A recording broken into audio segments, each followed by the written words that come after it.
Assalamualaikum warahmatullahi wabarakatuh.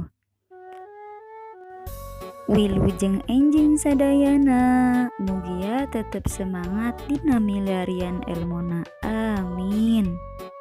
Dina dinten ayeuna bade maparin materi mikaweruh kalimah dina bahasa Sunda. Aya sababaraha katangtuan lamun urang nyieun kalimah dina bahasa Sunda. Di antawisna nyaeta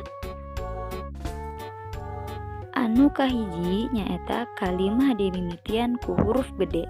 Contohna barudak keur ulin di buruan imah.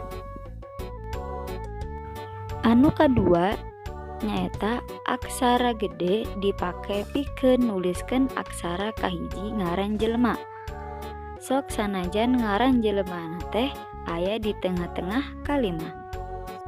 Contona nyaeta unggal isuk Rafa angkat ka sakola.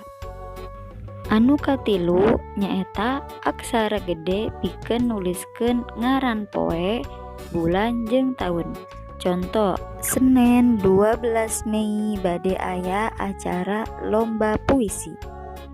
Opat nyaeta aksara gede keur nuliskeun sesebutan jalma. Contoh, Sapnah, Warsih, jeung Evih sok senam di kacamatan.